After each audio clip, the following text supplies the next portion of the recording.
Damon Williams in the Star 94.5 studios, filling in for J. Anthony Brown on the Tom Joyner Morning Show. Did you ever know? Man, it's been a goal and a dream to just be a part of this show in some capacity. So now to be actually sitting there for full episodes and J. Anthony Brown, who's one of my favorite comics of all time, it's a dream.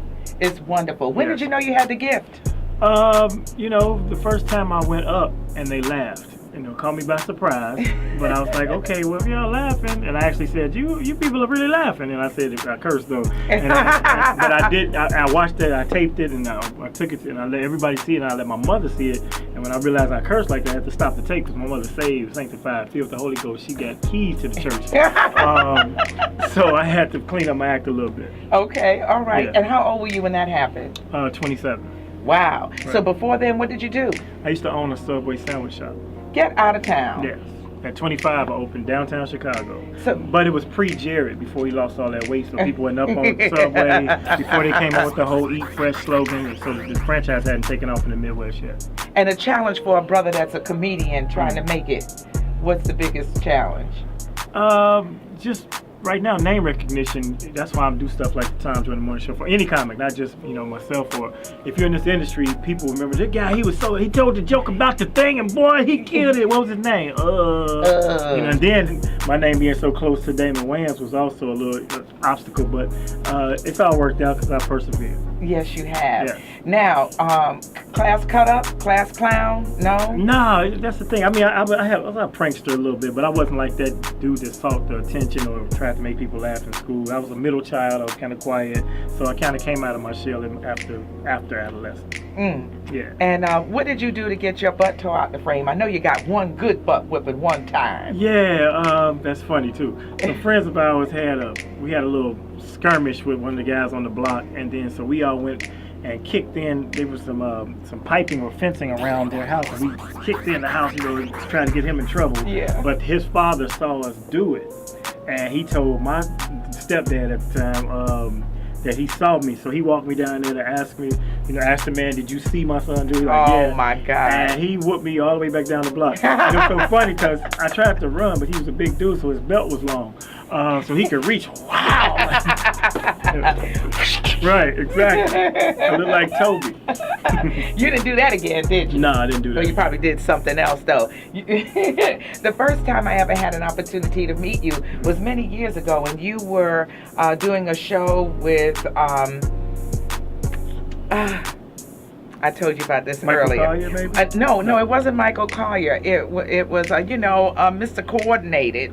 Yeah, John Witherspoon. John Witherspoon. Yeah. And that's when Mike Epps first hit the scene. Yeah. And so that was then you all doing your thing. Mm-hmm. Who's your favorite comedian to work with? To work with, there's so many greats that I have fun with. I mean, I actually like working with J. Anthony Brown because off stage he and I laugh so much. But I've worked with all the greats except for Martin Lawrence and Eddie Murphy and Bill Cosby as far as black comics are concerned. Yeah. So Bernie Mac was my favorite person to be around as the opening act for the Kings of Comedy Tour, and being from Chicago, that was one of the great experiences of my whole career. Favorite female comedian? Wanda Sykes.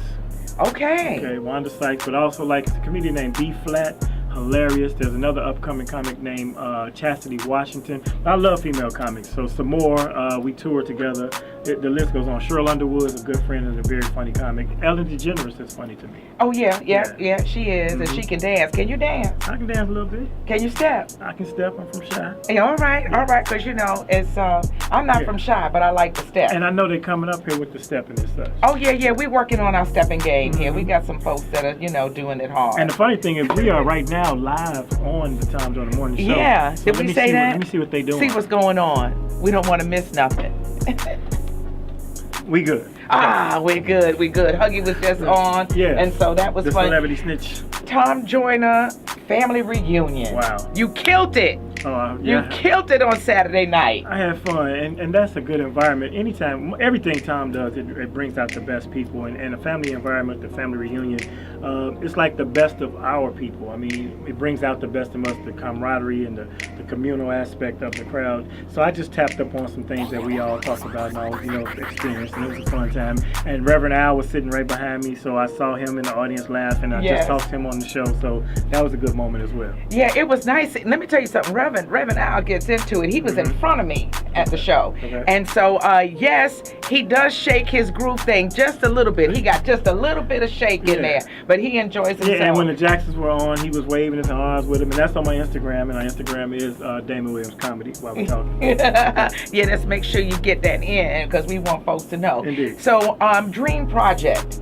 If you could do anything with anyone, who and what? I would love to do a movie with Eddie Murphy. Eddie Murphy was one of my favorite influences. Just the way he took stand-up to rock star status, and then the things he did with the films from, Harlem Nights and Life, those two where he brought all the comics together, all the greats, Red Fox, Richard Pryor, between those, Robin Harris was in the movie, and then in Life he had Bernie Mac and Guy Torrey and a bunch of other comics in that movie. So the way Eddie and Martin Lawrence, so hello. Of course. So I would love to be in one of those kind of ensemble comedies with Eddie Murphy and Martin and Bill Cosby. Let's go with it. Yes. Have you ever acted before? Yeah, I've been doing that lately. Independent films. There's a film called Hate Ain't Love. No, Sex Ain't Love. And then there's another one called Love, Hate. And then there's another one called Why Men Cheat. So these are all independent films. And then there's another one called Just Another Summer. I just did all this within the last year or so. And so how can people see them? Follow me on my Facebook. We'll be posting them as the openings come out. The first one I believe to come out will be Sex Ain't Love. And that's a brother named Will Adams is the director. So follow me or him on Facebook, and we'll keep you. I'll come back into the show and let you know. Oh, yeah.